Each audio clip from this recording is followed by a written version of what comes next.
gonna wait.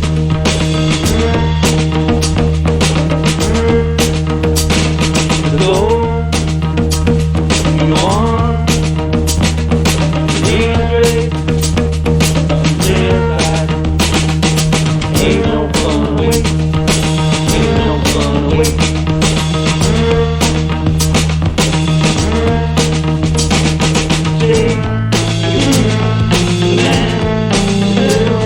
To the beat, to the boom, to the ground, to the east, to the hill.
And yes, the best kept secret in show business. It is indeed Beak live in session for us tonight, and we're thrilled about that. Jeff, would you like to introduce the band, please? Because they're a slightly different lineup for a reason. It is, yeah. So, Will.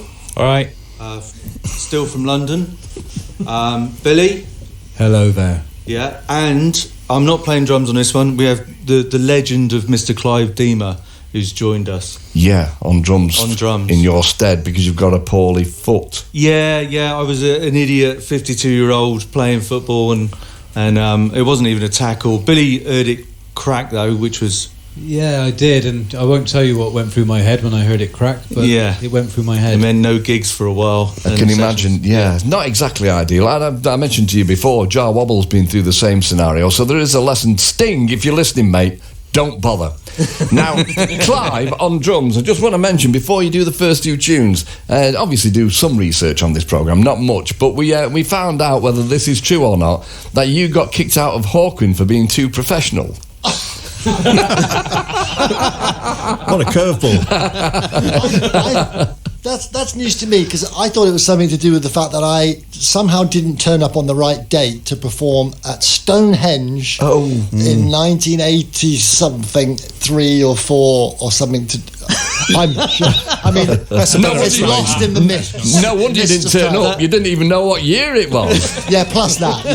Plus that. I don't think any of us are going to top this now, are we? No, exactly. I was going to say, I mean, so you're not professional, you're too professional for Hawkwind, and then you joined Beak. Yeah. God help us. I know. Okay, so you're going to do 2 tunes in a row for us now then, Beak. Yeah. So what are you going to do?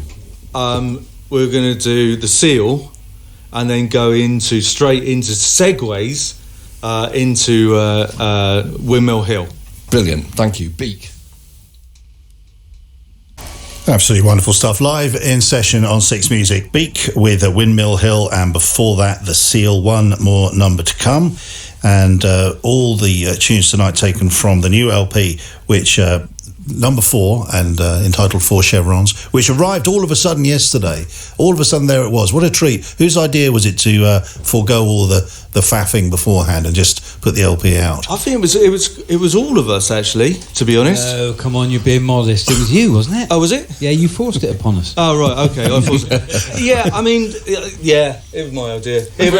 The industry, I thought, just becomes also samey, like New Music Friday, and just like, well, why can't it be New Music Tuesday, you know, and or New Music early Monday morning, you know. So we fought with the record company, which was not that hard because it's us, and it was kind of good. Can we talk about the very striking cover art on the LP as well, for those who've been lucky enough to see it, and you should seek it out. There's the LP is dedicated to Alfie Barrow, a furry friend and splendid dog, who appears on the sleeve, looming over the Clifton Suspension Bridge with laser eyes. Just what's going on there? Well, it's laser beams of love he's putting down onto us. There's a love heart at our feet. And then if you look on the back cover, it's the 3 of us fighting. So that's what happens when you haven't got a pet dog. Humans just don't get on with each other, you know. So they're there to mellow us out, man. Yeah, and the whole image of the Clifton Suspension Bridge, I always thought it was going to be... I had it in my head, because I always do the cycle track underneath the suspension bridge. It takes you out towards Peel and Ham Green Lake, and it's a really nice ride. And so one day I looked back towards Bristol and saw the bridge, and it's not a perspective you ever see at a bridge. It's always from the other side, looking away from Bristol, and I just thought it'd be really nice to see it. It looked really great from that perspective, and then with Alfie Barrow, you know, sitting there all like Godzilla, like sitting on Clifton, which is like, you know, everyone knows is like the sort of posh area of Bristol, so it's great that he's sat there. It's kind of like crushing them all. Great. Ouch. Are you going back there tomorrow, mate, by any chance? Yeah, I don't think I'll be allowed to drink round there anymore. Nice pubs around there as well. I wonder if some of these early sleeves will later be limited edition, or is it the other way around? Because you've come in here with some. I wasn't expecting to ask this question earlier today, but you've come in here with some stickers of upside down peas. Could you please explain, Billy, what's going on there, or is it Will? Who can explain that? Well, there's a couple of cafes near where I live, and they have, you know, you see your breakfast and your meal up on the wall, and they're good, like good old fashioned greasy spoons, and for some reason their meals are always photoshopped, and I've bought many meals in, loads of them, and it's like, just take a photo of that, it looks wicked. And then there was one I got a bit obsessed with because I couldn't work out what was wrong with it. So it's got like eggs and toast and a big bit of cottage pie and then some peas, and I was like, something's just not right on that plate, and I'm not sure how, but the peas were upside down. Now we doubted this, didn't we? But then I became obsessed with it. Yeah. And we were like, we need upside down peas on the next record cover. Yeah. And now I'm noticing upside down food all over. Keep an eye out for it next time you're out. But not only that, I mean, you kind of fell at the first hurdle, really, didn't you? Because the peas didn't make it onto the artwork. Yeah. But now there's a pea stick-on sort of addition to the artwork. And also the thing, and this is the power of musicians. The pictures were shown to me earlier. I said, look, they're upside down, these peas. Peas, everybody, upside down. And I looked at them and said, yes, you're right. I heard myself saying that before I, could even start thinking. If you go on to Google or your preferred search engine, basically you will just put down upside down peas, and there's loads of examples of them. It's a cult. Yeah. It's just the way the light is that they just all of a sudden, and there's beans as well. Yeah, if you're not into peas, upside down baked beans is quite a big thing as well. This is doom, man. No. Can I just say before anything, it's a really, really good new record. That's the main thing as well. Yeah, they didn't come here to talk about the music, mate, did they? So, all right, getting serious if we can, or skirting close too. So you did a Led Zeppelin in a way. You absconded to a cottage in Wales, which Led Zeppelin 4 was famous for, wasn't it? And it had the picture of the guy with the wood on his back, etc. So what sent you off to Wales to do it? Basically, what had happened was we recorded, except from our first album, we recorded everything at Invader in our HQ and our studios, and with all our family stuff going on and other stuff we were doing, we couldn't concentrate. Like, we just couldn't kind of get it together. So we just went, right, we need a solid week where there's no, like, phones going off, no nothing, all that kind of stuff. Really stock standard kind of, like, rock and roll behaviour. You know, like, historically, people would go to a farmhouse. And we did, what was it called? It was... what's the name of the place? Oh, I can't pronounce it now, but it was near Harlech Beach in North Wales, and you could see Port Merion, from the prisoner. Right. So it was really, really remote. And Jamie, who's in the other room here mixing, he came up with us, and our mate Chris come up, who does a really good black bean burrito.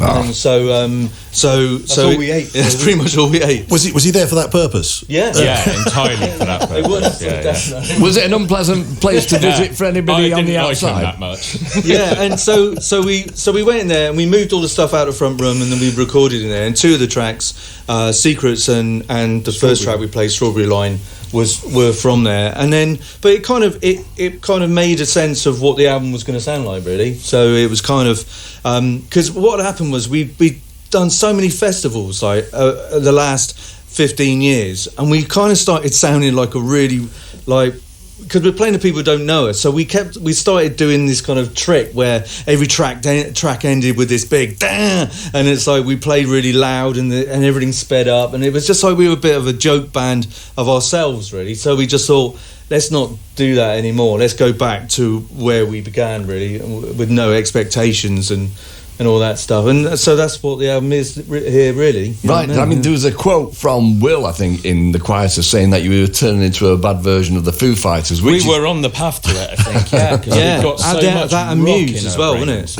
I mean, I wouldn't mind being Muse. The thinking man's Radiohead. There you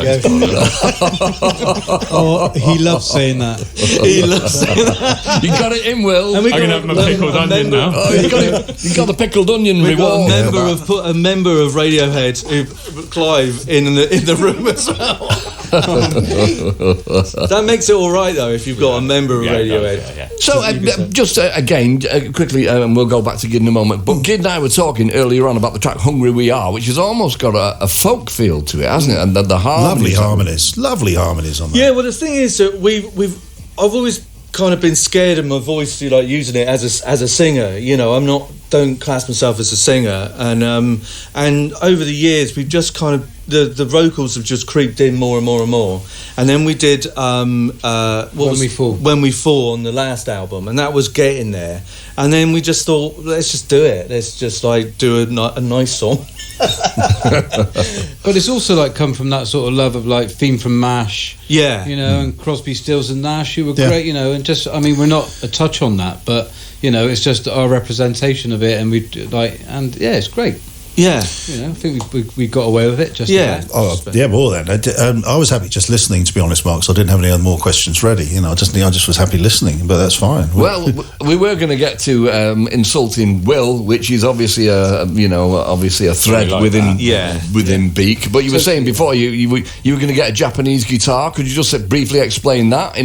So basically, we bought a Japanese guitar from the 80s, and it's got a tape machine in it. It's got a cassette player. All right, yeah. So what we were going to do is, because Will's not allowed a microphone where we play live, so we were going to, as we insult him, he was just going to play answers back on the cassette, heavily moderated ones. Yeah, things like, "Thank you, Jeff," and it's his birthday tonight.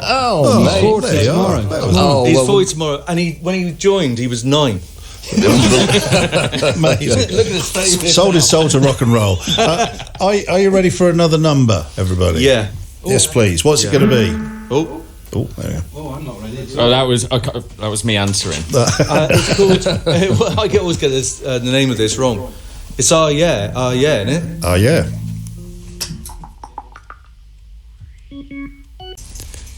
Beak and more cowbell. And late, it was a panic. I lost it. For listeners at home, I saw it. There was a late arriving cowbell. It was not there, and then it arrived in the nick of time, and thus we made heard up for it. I think. I believe tickets are going on sale tomorrow for the upcoming dates, which are as follows: October 30th, Cardiff Club E for Back; November 1st, the Forum Kentish Town in London; the 2nd Concord 2 in Brighton; the 6th New Century Hall in Manchester; the 7th St Luke's in Glasgow; the 8th Bridnell Social Club. Thereafter, that's in Leeds. Thereafter, there are some shows on mainland Europe. Hello, mainland Europe. See local press for details. Then Dublin Button Factory on the 12th of December and Bristol SWX on the 14th. Thanks so much for dropping by. Oh, no. Thank Thanks you. for Thank having you for us. having It's us. always a pleasure. Fantastic. It's so great. Thank you.